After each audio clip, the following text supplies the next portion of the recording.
নমস্কার। আমার এপার বাংলা চ্যানেলে সকলকে জানাই স্বাগত।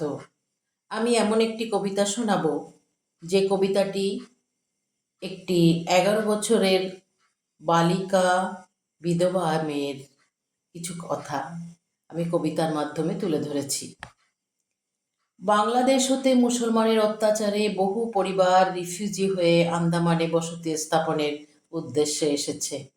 তার মধ্যে একটি পরিবারে ছিল এক 11 বছরের কন্যা, যে তার অতি প্রিয় চালতার বীজ সঙ্গে নিয়ে এসেছিল এবং বসত ভিটেই এক কোণে রোপণ করেছিল, এবং পরে সেই চালতা গাছটি পরিবারের নিকট চিরস্মরণীয় হয়ে আছে এবং আমার লেখায় কবিতা হয়ে রইবে।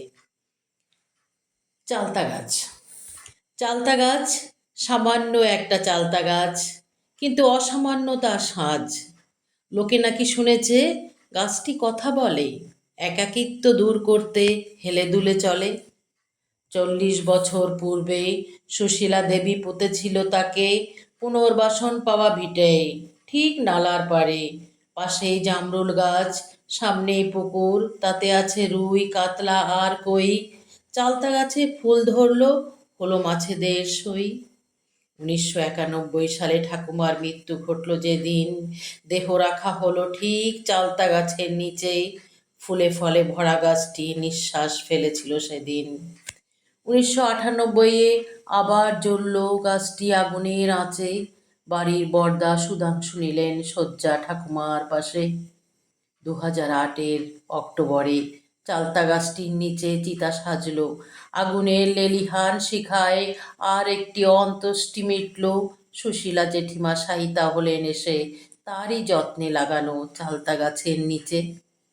সকলেই ভাবল গাছটি বাঁচবে না আর, আগুনের তাপে সারা গা জ্বলছে যে তার। কিন্তু তা নয়, গাছটি হলো আরও সতেজ, ডালপালা পাতায় পাতায়, সে কি আমেজ! পারিবারিক ইতিহাসের সাক্ষী হয়ে দাঁড়িয়ে রইল, আরও হিতৈষী, আরও প্রজ্ঞাবান হয়ে উঠল। 2014 বাবা ব্রজেন্দ্রনাথ চলে গেলেন সংসারের মায়া ফেলে, আশ্রয় নিলেন স্বর্গবাসী মা সুরবালার কোলে। স্মৃতিকে উজ্জ্বল রাখতে তৈরি হলো স্মৃতিপীঠ, চালতাতলা হয়ে উঠল রমণীয় শান্তিভূমি। কি না পবিত্র অমৃতধারায় ছোঁয়া চালতাতলায়, ঝিরিঝিরি মিষ্টি হাওয়া বয় পাতায় পাতায়। দিন বদলে গেল, সন্দেহ জাগলো সকলের মনে, একে একে সকলেরই কি আশ্রয় হবে এই চালতাতলে? কেটে ফেলা হোক। গর্জন উঠল জনে জনে, কেটে ফেলো, কেটে ফেলো, নয়কো কারো ভালো। যেমনি বলা অমনি কাজ ঝটপট, কুড়ুল করাত হাতে হাজির লোকজন সব। পড়ল এক কোপ যেই গাছটির গোড়ায়, দমকা হাওয়ায় নিভল আলো, অন্ধকার চারিদার। পুকুরের জলে রুই কাতলারা ছন্ন ছাড়া হলো, গাছটির ডাল পাতারা বাঁচার তাগিদে হলো দিশাহারা। কে যেন কাতর কণ্ঠে বলে উঠল, বাঁচাও বাঁচাও বাঁচাও। ভিড়ের ফাঁকে দেখা গেল কেঁপে উঠল সকলের বুক, গাছ জুড়ে রূপ ধরেছে অসহায় জেঠিমার বিবর্ণ মুখ।